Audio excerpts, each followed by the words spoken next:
hi, and welcome to the TCTV Training Show. I was just going through the training archive here and picking out some of the best segments that have aired on TCTV. Today is a best of episode, so that means I'm going to show you some of my favorite projects that people have turned in for the TCTV Training Show. And really, I feel like I've picked up some gems here. Some of them go back all the way to July 2007, which is crazy. That's 3 years ago. So, yeah, stay tuned. It's going to be a lot of fun, and I'll pick you guys up after the break. It's the TCTV Training Show. The TCTV Training Show. They're learning how to shoot and learning how to light, learning how to mic and edit right. These are TCTV's finest in training, doing their best with focusing and framing. It's the TCTV Training Show. The TCTV Training Show. You're watching TCTV. It's the Training Show. The TCTV Training Show. They will get better.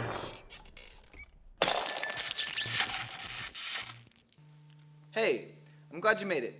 I'm Freddie. I'm a media trainer and facilitator here at TCTV, which means I teach some classes and I help people edit their stuff.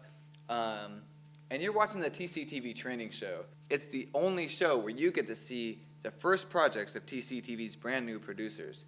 And that's because when people take the digital field and editing class, which is the class that you take to learn how to use TCTV's cameras and learn how to use Final Cut Express, you have to make a 3 to 5 minute final project. And then we air it on this TCTV Training Show. And we talk a little bit about each one. We say what they did right, what they did wrong, how they could improve it in the future. And that's basically the format of the show. If you want to be a part of the TCTV Training Show, all you have to do is take the digital field and editing class, which only costs $20, and it happens once a month. To sign up, all you got to do is call 360-956-3100 and ask about the class, or you can sign up by going to our website, tctv.net, and just click on the little training icon there.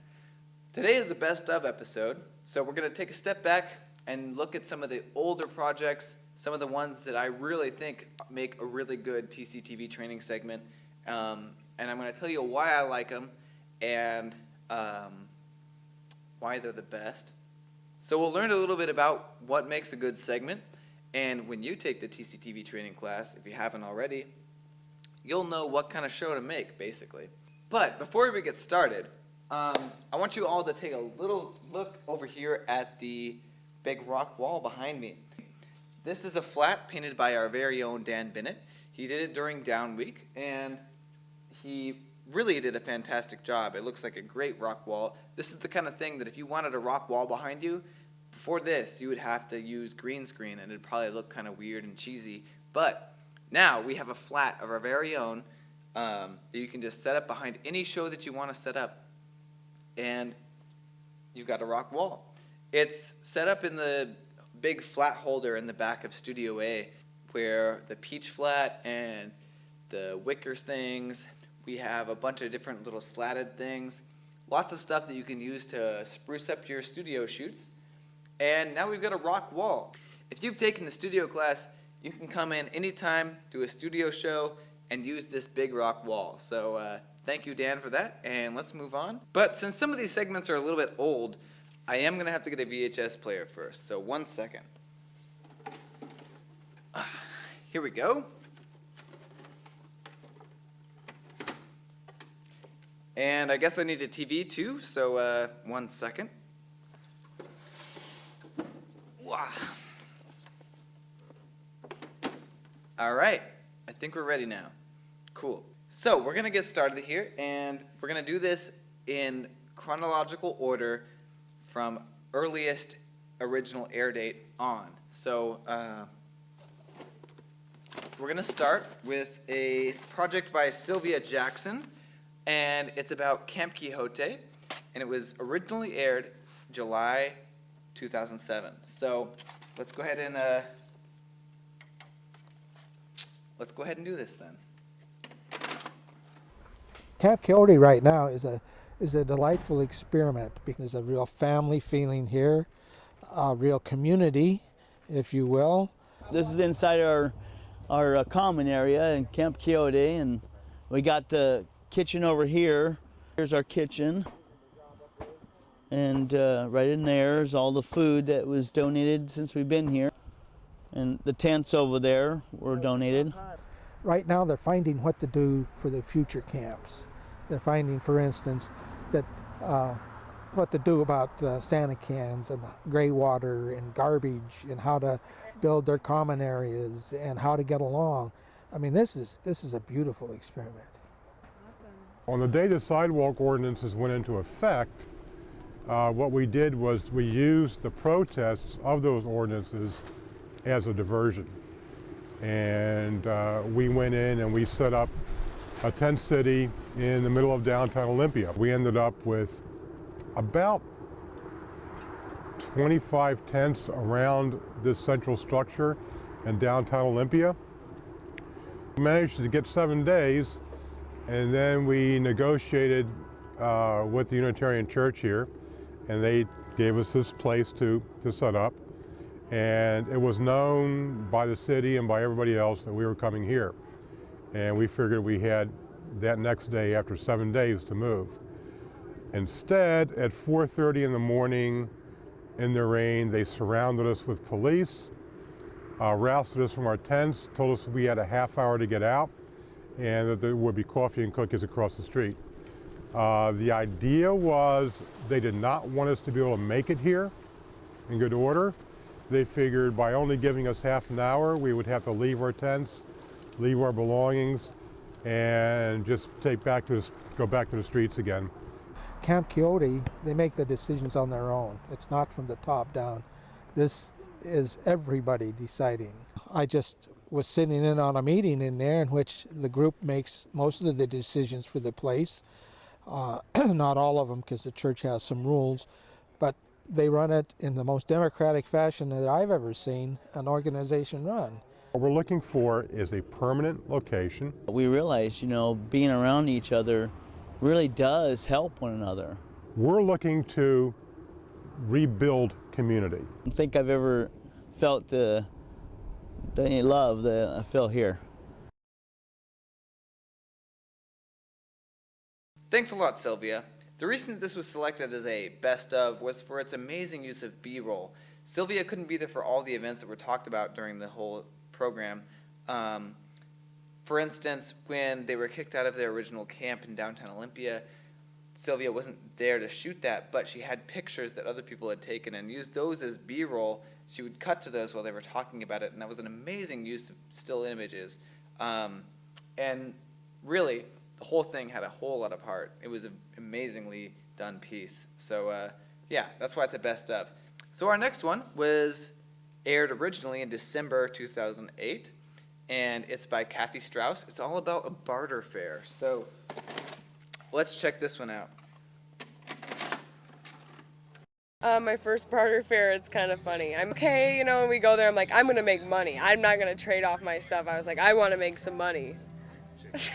Boy, did I have a reality check when I got there. I made tons of money, but I made more trades for the coolest stuff I've ever had that's priceless. All the stuff I got from Barter Fair is priceless, so the money melts away when you're at Barter Fair. So we're at the second annual Olympia Family Barter Fair, and it's in Matlock at our farm, Nature's Creation Organic Farm. So it was the Back to the Land movement in the early 70s that had people going to barter fairs and trading with one another for their winter goods. I traded pickles that my mom gave me for a crystal. I love this kind of thing. It is just awesome. I mean, last night, after the band shut down, we sat down around the fire and sang so many songs, and we had a really nice drum circle, and the vibes were just amazing. Most people associate barter fairs and this kind of thing with drugs, They assume that there's going to be a lot of drugs and a lot of chaotic stuff going on, and that's not how it is. We come and we barter and we sell and we trade and we have fun and we make music and we play hacky sack, and it's just it's a good time, you know? My son found some brownies, and he popped one in his mouth, but I made him spit it out because I was afraid it might have something in it. So that is a risk. I don't think that we're going to camp here. We're going to go down to the campground down the road. I don't want to put my husband make him feel too uncomfortable.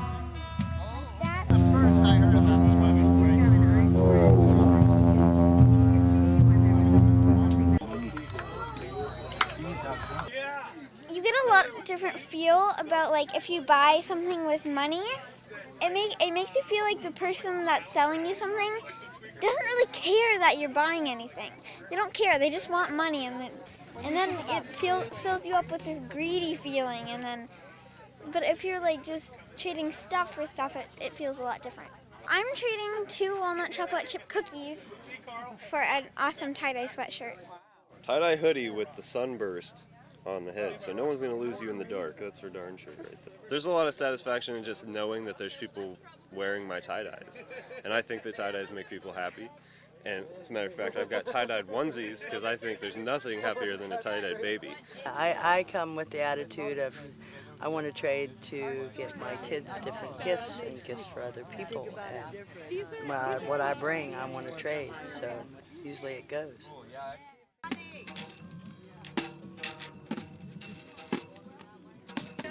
I think I might wear it to school. Thanks, Kathy. I picked this one mostly once again because of its great B-roll. B-roll can really spice up an interview project. She got a lot of shots that were not just people talking to the camera, that shot of the guy playing didgeridoo, the people just looking at stuff. But also the interviews themselves were incredibly well done. They were all really well framed. And although some of them had a different kind of exposure to them, some were backlit and some weren't, I really thought they were very strong interviews. So let's see. Moving on to the next segment. This one is from February 2009, and it's all about Fry Cove Park, and it's made by Greg Hohenholt. So let's check this one out. I think you're going to like this one.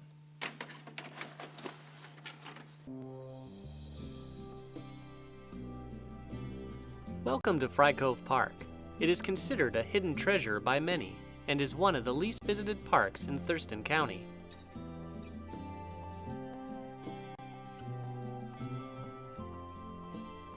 Fry Cove Park is located on the west side of Eld Inlet. The park is named after George W. Fry, who owned the property on the shore north of Flapjack Point. The land was acquired in 1973 by Thurston County. There is 1,400 feet of saltwater beach access and over 2 miles of trails in the 86 acres of forest. Hikes are easy, with a bit of up and down, and railroad tie steps where needed. This serene park is open from 9 a.m. to dusk and is great for picnics, weddings, hiking, nature walks, or just getting in touch with nature. The park offers 2 covered shelters, each with a picnic table and barbecue grill, a brand new playground for children to explore, and recently updated restrooms. Throughout the park, there are amazing views of Eld Inlet, and on clear days, a perfect view of Mount Rainier. Low tide is a good time to visit. During high tide, the beach will be underwater.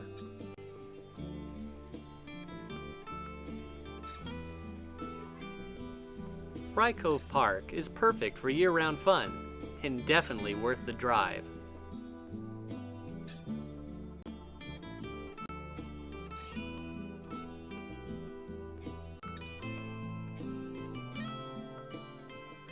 Directions to Fry Cove Park.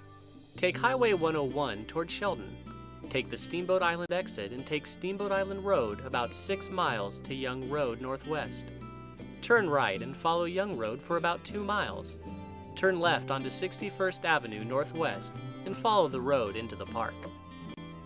For more information, call Thurston County Parks and Recreation at 360-786-5595 or Visit them on the web. Cool. Thanks so much, Greg. There's a lot of park features here on TCTV Training Show. A lot of people want to show their local parks, and that's wonderful. Thurston County has a lot of amazing parks, but I really felt this one stood out because of the use of animation towards the end. Greg did a fantastic job animating that, showing how to get there. And it was just a very steady, amazingly shot piece. Some of those pans went together so well. You blended them together, and that worked incredibly well. So thank you for that. Next up, from March 2009, we have a segment on the Olympia All Ages Project, which is a really great music project here in town, mostly featuring the Northern, a great place to go see music. And this is made by Sean Park, so let's see. All right, here we go. I'm Mariella. I work at K Records, and I'm the founder and executive director of the Olympia All Ages Project. The Olympia All Ages Project is a nonprofit that's putting on shows and hopefully at some point art events. Right now, mostly just local all ages show promotion.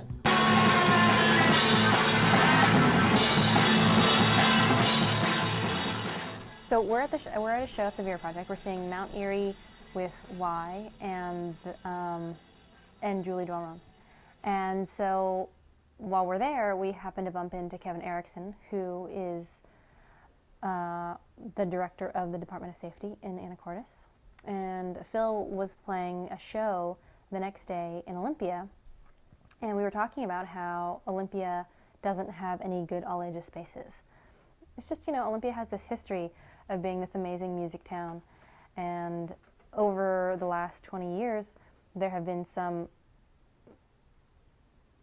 inspiring things that have come from here.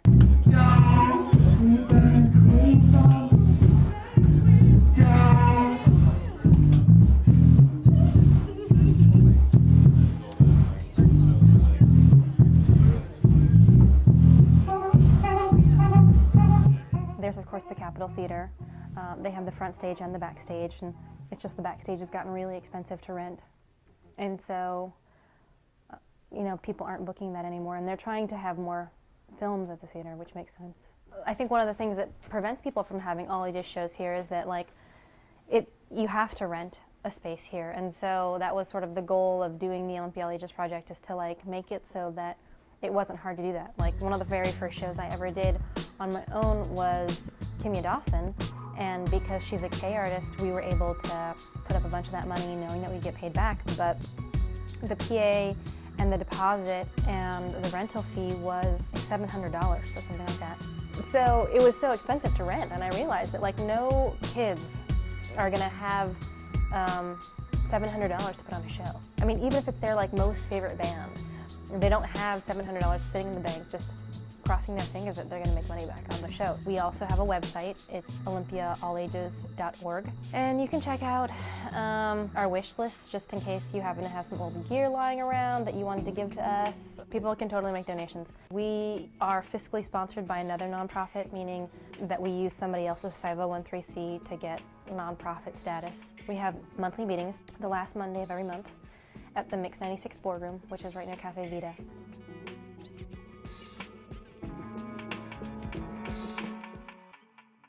Thanks, Sean. I think the biggest reason I like this segment is because I like local music. I like it when there's something that highlights local music and shows people a way to see more of it. The other thing that worked really well was all the flyers you added in there, those still images that were used as B-roll. It really showed how many bands have played here in Olympia and how important it is that there is local music and that this is a good resource. So it was a great highlight of a great resource here in town. So thank you so much for that. Next up, we have a project about the Capitol, and it's from Mark Sable, and it's called A Capitol Visit, and it was aired in June 2009. So let's check this out. Situated on a knoll overlooking Capitol Lake and the southern tip of Puget Sound, The Legislative Building was the third classical building constructed on Washington's Capitol campus. One of the most magnificent state capitol buildings in the nation, the brick and sandstone dome rises 287 feet to the top of a cupola and is one of the tallest masonry domes in the world. Just inside the building stand two statues. The first is Marcus Whitman, a trained physician who was instrumental in bringing settlers to Washington. The second symbolizes Mother Joseph, who was responsible for the construction of many hospitals and other social service institutions in the Northwest. Embedded in the center of the floor is a replica of the Seal of the State of Washington. The seal is used extensively as decoration throughout the buildings, on railings, doorknobs, furniture, and curtains. The ceiling of the interior dome rises 175 feet above the rotunda floor.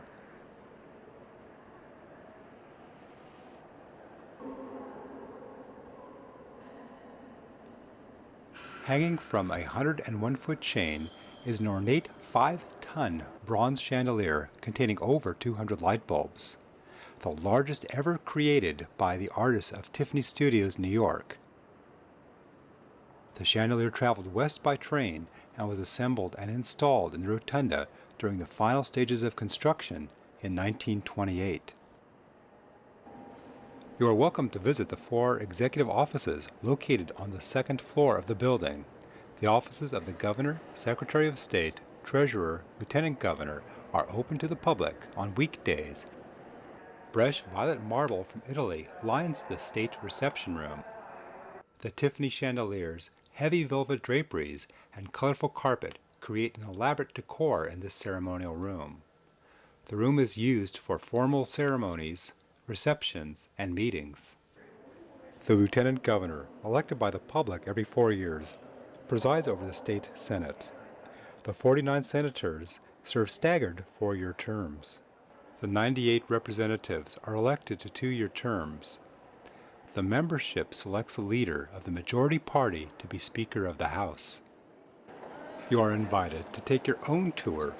Public tours are held in the Legislative Building daily from 10 a.m. to 3 p.m. For more information, please call 360-902-8880. Thanks a lot, Mark. This is a great piece, and I think I picked it mostly because of the narration. You did a great job with that. And you covered a lot of ground. You talked about a lot of historical things that maybe people don't already know about the Capitol. And I really think that you encouraged people to go to the Capitol by having that tour information at the end. It made it a much more accessible place. I think you made the actual Capitol itself a lot more accessible to the viewers that you have. And actually, it encouraged me myself even to want to go take a tour. So I think I'm going to do that this weekend. So thank you so much for everything that you did. We got one more segment here for you. And this one is a little more recent. It was originally aired in 2010, May 2010, and it's about the Evergreen Bike Shop, and it's by Luke Turner. So let's check this one out, and then we'll be done. If you have a bicycle needing repair or maintenance, and you live near the Evergreen State College, the Evergreen Bike Shop can help you get rolling. The Evergreen Bike Shop is a volunteer-operated, self-serve facility where you can fix and maintain your bike. And if you don't know how, the volunteer staff are pleased to help you learn. Anyone can use the shop, student or not. Anyone can volunteer at the shop, student or not. Featuring an ample selection of basic to advanced tools, the shop can assist you in repairs ranging from merely inflating your tires to replacing your brake cables to overhauling your bearings, to resurfacing your head tube. For a modest price, an array of new parts are available for basic repairs and safety upgrades. These include tires and tire tubes, shifter and brake cables and sheathing, brake pads, ball bearings, safety lights and helmets. The used parts room also offers a large collection of used parts for free. Also, the bike shop frequently offers workshops that focus on repairing or building specific sections of your bike, such as this wheel building workshop. Some workshops are even specifically designed to serve the non-male identified community. Beginning in the spring of 2010, the bike shop will also offer bike rentals to Evergreen students. The rental center will be on the first floor of C Dorm. These bike frames are awaiting assembly to become a fleet of rental bikes.